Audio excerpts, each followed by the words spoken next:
नमस्कार। आज का जो हमारा टॉपिक होगा वो होगा प्रश्न कौशल, यानी कि माइक्रो टीचिंग के तहत मैंने आपको जो है प्रस्तावना कौशल मैंने आपको बता दिया, व्याख्या कौशल मैंने आपको बता दिया, पुनर्बलन और उद्दीपन कौशल हमारा हो गया है। आज जिस कौशल की हम बात करेंगे वो है प्रश्न कौशल। ठीक है, प्रश्न कौशल यानी कि जब भी कोई भी टीचर कोई भी प्रकरण को विषय वस्तु को पढ़ाता है तो विषय वस्तु को पढ़ाने के बाद में वो क्या लेते हैं, वो क्या करते हैं, ये जानने के लिए कि बच्चों की विषय वस्तु समझ में आई या नहीं आई तो क्या करेंगे, वो कुछ क्वेश्चंस पुटअप करते हैं। अब क्वेश्चंस प्रश्न पूछने पर किन किन चीज़ों का हमें ध्यान रखना चाहिए या हमें प्रश्न पूछते वक्त कौन कौन से घटक जो है वो हमको यूज में लेने चाहिए। ठीक है, कौन कौन से घटकों का हमें प्रयोग करना चाहिए, प्रश्न कौशल यानी कि और किन किन चीज़ों का हमें ध्यान रखना चाहिए। एक तो एक ही बच्चे से कभी भी बार बार प्रश्न नहीं पूछने चाहिए कि आप एक ही स्टूडेंट को बार बार खड़ा करके और प्रश्न पूछ रहे हो। दूसरा, प्रश्न पूछते समय ये ध्यान रखना चाहिए कि आप जो भी प्रश्न पूछ रहे हो वो ऐसा प्रश्न होना चाहिए जो कि आप विषय वस्तु से संबंधित होना चाहिए, विषय वस्तु से बाहर नहीं होना चाहिए। ठीक है, दूसरा कि प्रश्न पूछते समय जो है द क्वेश्चन इस तरह से पूछने चाहिए कि जो क्वेश्चन पूछने की जो गति है ना, वो क्या होनी चाहिए, एकदम सही होनी चाहिए, विषय वस्तु से संबंध होनी चाहिए। एक इस चीज का भी ध्यान रखना चाहिए कि बार बार कोई भी प्रश्न की आवृत्ति, मतलब कि बार बार एक ही प्रश्न को बार बार नहीं पूछना चाहिए। ठीक है, तो प्रश्न कौशल यानी कि जो भी विषय वस्तु पढ़ाई जाती है तो ये जानने के लिए कि उस विषय वस्तु का बच्चों को कितना ज्ञान हुआ है, इसलिए इस कौशल का प्रयोग किया जाता है। ठीक है, अब हम आते हैं प्रश्न कौशल के घटक। प्रश्न कौशल के घटक में सबसे पहले घटक की बात करती हूँ, भाषा की शुद्धता। ठीक है, प्रश्न पूछते समय ध्यान रखना चाहिए कि प्रश्न जो भी प्रश्न आप पूछो उस प्रश्न में क्या होनी चाहिए, जो भाषा आपकी होनी चाहिए सटीक होनी चाहिए, शुद्ध होनी चाहिए, यानी कि इस तरह से प्रश्न पूछिए ताकि बच्चों को समझ में आ सके। आप जो भी प्रश्न पूछ रहे हो वो बच्चों के समझ में आ सके, है ना। तो प्रश्न पूछते वक्त इस चीज का ध्यान रखना चाहिए कि भाषा आपकी सटीक और शुद्ध होनी चाहिए। ठीक है, दूसरा जो घटक है वो है विषय वस्तु से संबद्धता, यानी कि आप जो भी मैंने अभी बताया आपको कि जो भी प्रश्न यदि पूछा जाए तो वो विषय वस्तु से अलग हट करके नहीं होना चाहिए। प्रश्न हमेशा विषय वस्तु से संबंधित ही पूछे जाने चाहिए ताकि बच्चे उनका इजीली आंसर दे सके। भाई तभी तो ये पता चलेगा कि आपने जो पढ़ाया है उसमें से बच्चों ने कितना ग्रहण किया है, कितना सीखा है। ठीक है, और अगर आपने जो पढ़ाया ही नहीं और आप उससे संबंधित यदि प्रश्न पूछते हो तो फिर उसमें कहाँ आपको कैसे पता चलेगा, क्योंकि वो तो आपने पढ़ाया ही नहीं, है ना। तो जो भी प्रश्न पूछे जाए वो विषय वस्तु से संबंधित होने चाहिए। तीसरा है संक्षिप्तता। प्रश्नों में क्या होनी चाहिए, संक्षिप्तता होनी चाहिए, है ना। प्रश्न ज्यादा बड़े नहीं होने चाहिए। गति और उच्चारण, ठीक है, गति और उच्चारण का ध्यान रखना चाहिए प्रश्न पूछते समय। प्रश्नों की गति और प्रश्नों का उच्चारण का ध्यान रखते हुए प्रश्न पूछना चाहिए। उत्तरों की आवृत्ति का ध्यान रखना चाहिए कि कितनी बार जो है यदि बच्चों ने उत्तर दिए हैं तो वो उसकी मतलब कि कितनी बार उत्तर दिए हैं, कितने बच्चों ने उत्तर दिए हैं, इस तरह से उसकी आवृत्ति का, प्रश्नों की आवृत्ति का, प्रश्नों की संख्या की कितने प्रश्न हैं। कम से कम प्रश्न कौशल में 8 से 9 क्वेश्चंस जो है वो बनाने चाहिए, 8 से 9 क्वेश्चंस इसमें पूछने चाहिए। ठीक है, प्रश्नों की संख्या, अनावश्यक आवृत्ति यानी कि बार बार जैसे कि मैंने अभी आपको थोड़ी देर पहले बताया कि एक ही प्रश्न को बार बार नहीं दोहराना चाहिए, इसलिए अनावश्यक आवृत्ति से दूर रहना चाहिए। ठीक है, तो प्रश्न कौशल के ये घटक हो गए थे कौन कौन से, भाषा की शुद्धता, विषय वस्तु से संबंधितता यानी कि भाषा शुद्ध होनी चाहिए प्रश्न पूछते समय, विषय वस्तु से संबंधित भाषा होनी चाहिए, भाषा में संक्षिप्तता होनी चाहिए प्रश्नों में। ठीक है, प्रश्नों की गति तथा उच्चारण का ध्यान रखना चाहिए। उत्तरों की आवृत्ति कितनी है ना, प्रश्नों की आवृत्ति, प्रश्नों की संख्या और अनावश्यक आवृत्ति, इन चीजों का ध्यान रखते हुए जो है प्रश्न पूछे जाने चाहिए। अब बात करते हैं हम किस तरह से जो है पाठ्य योजना प्रश्न कौशल से संबंधित सूक्ष्म पाठ्य योजना तैयार की जाती है। ठीक है, तो हम उसका प्रारूप देखते हैं। जैसे कि मैंने जो फॉर्मेलिटीज होती हैं, जैसे कि छात्राध्यापक का नाम आ गया, इधर इधर डेट आ गई, इधर विषय आ गया। तो विषय हमारा क्या है, सामाजिक अध्ययन।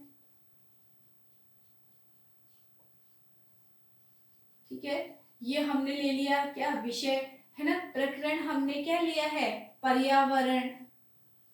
प्रकरण हमने क्या ले लिया, पर्यावरण। प्रकरण के नीचे हमेशा अंडरलाइन की जानी चाहिए। कक्षा, सपोज क्लास है हमारी 7, ठीक है, और अवधि है 7 से 10 मिनट, है ना।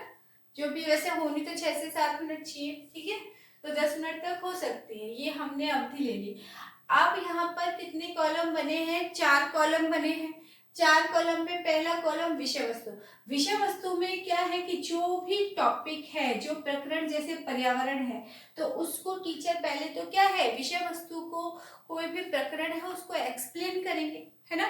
तो यहाँ क्या जाएगी, विषय वस्तु। विषय वस्तु क्या हो गई, पर्यावरण। ठीक है, और पर्यावरण से रिलेटेड जो भी है वो यहाँ पर क्या किया जाएगा, लिखा जाएगा। ठीक है, कि विषय वस्तु यहाँ पर लिखी जाएगी।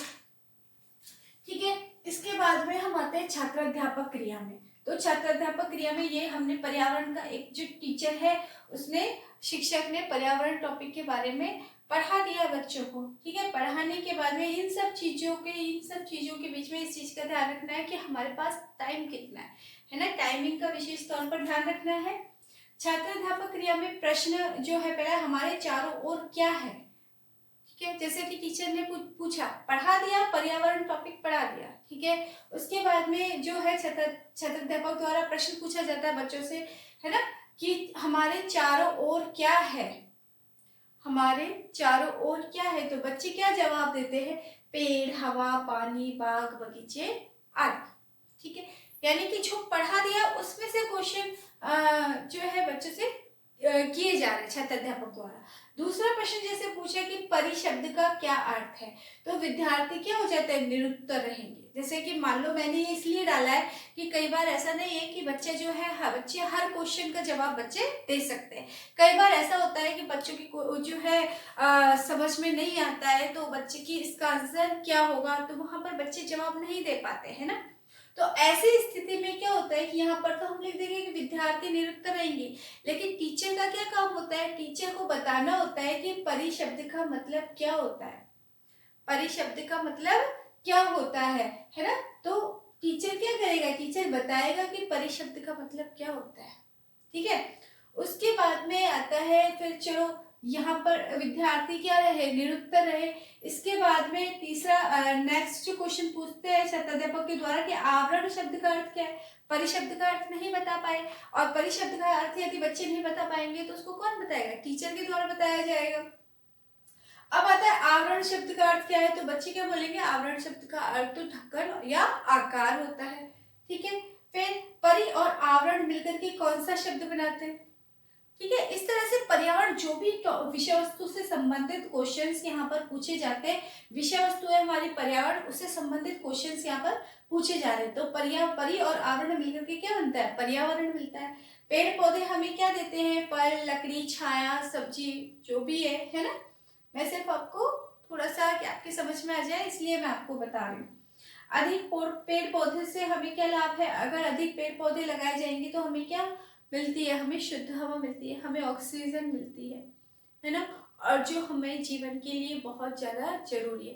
इस तरह से जो क्वेश्चंस है 8 से 9 क्वेश्चंस, जो भी टॉपिक है उससे रिलेटेड 8 से 9 क्वेश्चंस बना लिए जाते हैं। ठीक है, और यहाँ पर आता है लास्ट वाला कॉलम आता है विधि और प्रविधि, यानी कौन सी विधि आपने यूज में ली है। तो यहाँ पर कौन सी विधि प्रयोग में आ रही है, प्रश्नोत्तर विधि। कौन सी विधि प्रयोग में आ रही है, प्रश्नोत्तर विधि। तो हम यहाँ पर क्या लिख देंगे, प्रश्नोत्तर विधि। ठीक है, यहाँ पर विषय वस्तु पर्यावरण हो गया। ये क्या है, क्योंकि प्रश्न कौशल है, प्रश्न कौशल है इसलिए ध्यान में रखना है। इसमें प्रस्तावना कौशल जो होता है उसमें प्रश्नों का थोड़ा सा उसका ध्यान रखना चाहिए, क्योंकि उसमें विषय वस्तु नहीं आती है, उसमें विषय वस्तु नहीं आती है। दोनों में क्या अंतर है कि प्रस्तावना कौशल जो होते हैं उसमें भी प्रश्न ही बनते हैं, लेकिन उसमें विषय वस्तु नहीं आती है। बच्चों से सिर्फ प्रकरण से संबंधित क्वेश्चंस बच्चों से पूछे जाते हैं कि बच्चों को उसके बारे में कितनी नॉलेज है, यानी कि पूर्व ज्ञान बच्चों को कितना है उसके बारे में, ठीक है। दूसरा, उसके अंदर जो भी प्रश्न किए जाते हैं एक तरह से चेन सिस्टम पर आधारित होता है, जैसे आंसर से क्वेश्चन, फिर आंसर से क्वेश्चन, फिर आंसर से क्वेश्चन, है ना। यहाँ पर ऐसा नहीं होता है, यहाँ पर विषय वस्तु होती है और जो छात्राध्यापक के द्वारा उस विषय वस्तु से संबंधित क्वेश्चंस बच्चों से किए जाते हैं, ठीक है। और विद्यार्थी अपने अकॉर्डिंग जो है सुविधा के अनुसार उन क्वेश्चंस के आंसर देते हैं। अगर विधि प्रविधि की बात करें तो कौन सी विधि प्रविधि आती है? प्रश्नोत्तर विधि, ठीक है। अब इन सब में हमें इन घटकों का ध्यान रखना चाहिए कि जो भी प्रश्न पूछे जाए उसमें भाषा क्या होनी चाहिए? शुद्ध और स्पष्ट होनी चाहिए, ठीक है। विषय वस्तु में संबंध, यानी कि जो भी प्रश्न पूछे जाए वो विषय वस्तु से संबंधित होने चाहिए, वरना जब मूल्यांकन किया जाता है ना, मूल्यांकन के लिए जो घटक बनाए जाते हैं तो वहां पर जो भी फीडबैक आपको दिया जाएगा, हो सकता है अगर आप इन घटकों का प्रयोग सही ढंग से नहीं करोगे तो वो फीडबैक आपको नेगेटिव में मिलेगा, ठीक है। तो ये है प्रश्न कौशल। प्रश्न कौशल में सिर्फ इतना ही है कि प्रश्न पूछते समय बार बार एक ही प्रश्न को एक ही बच्चे से बार बार प्रश्न नहीं पूछने चाहिए। दूसरा, इस चीज का ध्यान रखना चाहिए कि प्रश्न जो ज्यादा टिपिकल टफ नहीं होने चाहिए, उसकी जो लैंग्वेज होती है, भाषा होती है, वो बहुत ज्यादा कैसी होनी चाहिए? इजी होनी चाहिए, ताकि बच्चे आसानी से समझ सके, ठीक है। और प्रश्न पूछते समय इस बात का भी ध्यान रखना चाहिए कि बार बार एक ही प्रश्न को बार बार ना दोहराएं, एक ही प्रश्न को बार बार नहीं दोहराना चाहिए। ऐसा नहीं है कि पहले जो प्रश्न पूछ लिया फिर दोबारा से उसी प्रश्न को पूछ लिया, ठीक है। और सभी बच्चों को मौका देना चाहिए, सभी बच्चों से प्रश्न पूछने चाहिए, किसी एक बच्चे से नहीं पूछने चाहिए, ठीक है। अब प्रश्नों में संक्षिप्त, ज्यादा लंबे या ज्यादा बड़े क्वेश्चंस नहीं पूछने चाहिए, क्योंकि हमें क्या देखना है?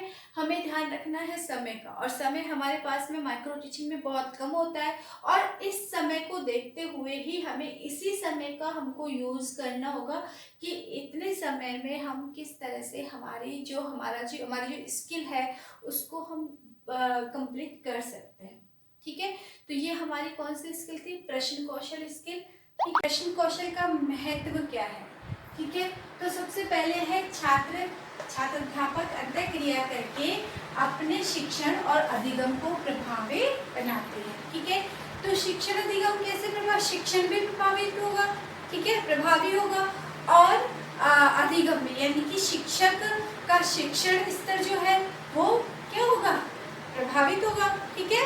और जो स्टूडेंट है उसकी लर्निंग जो है क्षमता है वो भी क्या होगी? उस पर भी इफेक्ट पड़ेगा, ठीक है। तो छात्र अध्यापक की अंतः क्रिया यानी कि विद्यार्थी और अध्यापक की अंतः क्रिया करके अपने शिक्षण और अधिगम को प्रभावी बनाते, ठीक है। इसके बाद में इसका नेक्स्ट महत्व है वो क्या है कि यह कौशल सभी विषयों के लिए उपयोगी है, ठीक है।